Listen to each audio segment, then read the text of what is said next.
A short while ago, I got in communication with former astronaut Brian O'Leary.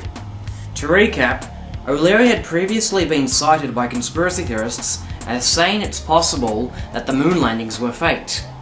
In response, J. Windley claimed to have received a letter from Dr. O'Leary, in which he states, "Somehow, I may have given the impression that Apollo may have been hoaxed. It was real, Apollo happened. I knew the astronauts and thought they wouldn't lie, even if there were a conspiracy." But when I asked O'Leary for his true stance regarding Apollo, he told me, "Hi, I really don't know.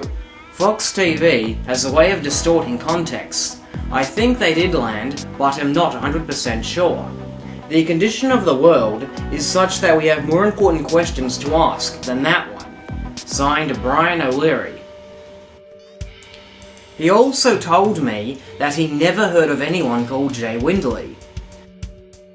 The members from ApolloHoax.net who saw this video claimed O'Leary probably didn't remember talking to Windley. That's all very well. You can easily forget people you talk to, but you don't forget what you believe in. Interestingly, not one member from ApolloHoax.net commented on the fact that O'Leary stated, "I think they did land, but am not 100% sure." This is the absolute last thing I would expect someone to say when he thought the individuals in question wouldn't lie, even if there were a conspiracy. In the weeks that followed the release of my video, J. Windley claimed he had got in touch with O'Leary, who approved of the quotations on his site.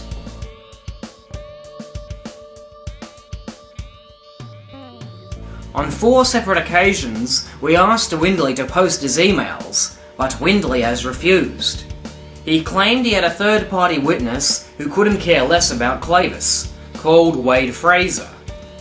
But in actuality, Fraser has a debunking website of his own and has posted anti-hoax messages on ApolloHoax.net. To get to the bottom of this once and for all, I emailed O'Leary again, asking him to confirm J. Windley's latest claim. These are his exact words. "I really hate to get pinned down on topics I know little about, and get caught in crazy cross-currents like this, and then become humiliated by people saying I said this, no I said that, no I'm a fool to contradict myself. I'm too busy on other things. Look, I didn't go to the moon. Some of my colleagues probably did. Much of what NASA does is also hoaxed. Otherwise, let's drop it, okay? Brian." This latest email is quite revealing to say the least. Interestingly, O'Leary carbon copied it to J. Windley and Wade Fraser, meaning that the two have heard his admission that much of what NASA does is faked, and his statement that his colleagues probably, not definitely, went to the moon. The thing O'Leary said about getting called a fool sounds suspiciously like something Windley threw at him. I can only imagine what Windley must have said about me to him. For the record, I can emphatically say that I have never called O'Leary a fool, nor have I held him accountable for quotations that sound contradictory.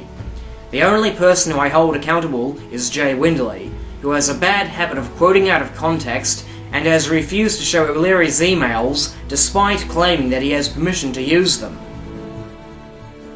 If Brian O'Leary is watching this, I would like you to know that it was never my intention to drag you into a war between those who respectively believe and doubt that the moon landings happened, but rather just set the record straight.